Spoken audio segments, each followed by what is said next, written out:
அனைவருக்கும் வணக்கம். எங்கள் ஊரில் நேற்று மழை நிறைய பெய்ஞ்சுதுங்க. ஒரு 1.5 மணி நேரம் பெய்ஞ்சுது மழை. நான் நிறைய தண்ணி சமையலுக்காக பிடிச்சி வச்சுருக்கேன் பாருங்கள். நைட்டு 7 மணியிலிருந்து 8:15 வரைக்கும் மழை பெய்ஞ்சுதுங்க. சின்ன குடத்தில் ஒரு 10 குடம் தண்ணி சமையல் ரூமில் எல்லாம் பிடிச்சி வச்சுருக்கேன். வடிகட்டி வச்சுருக்கேங்க. ஒரு 10-15 நாளைக்கு சமையல் மழை தண்ணியில் தான் நான் செய்வேன். ஒரு காட்டு டீ வச்சா கூட மழை தண்ணியில் வச்சோம்னா அவ்வளோ அருமையாக இருக்குது. ரொம்ப சுவையாக இருக்கும். மழையெல்லாம் பெய்ஞ்சதுன்னா கண்டிப்பாக மழை தண்ணியை வேஸ்ட் பண்ணாமல் பிடிச்சி வச்சுக்குங்க.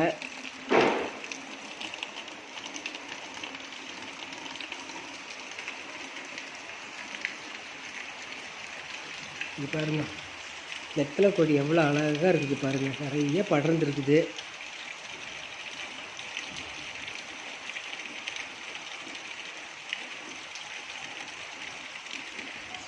நல்ல மின்னல் அடித்து மழை பெய்ஞ்சுதுங்க. என்னோடய வீடியோ பார்க்குறீங்க, லைக் ஒன்று போடுங்க, சப்ஸ்கிரைப் பண்ணிவிட்டு பாருங்கள். என்னுடைய வீடியோ பார்த்தவங்க அத்தனை பேர்த்துக்கு ரொம்ப ரொம்ப நன்றிங்க. மழை நின்றுச்சுங்க. தேங்க்யூ.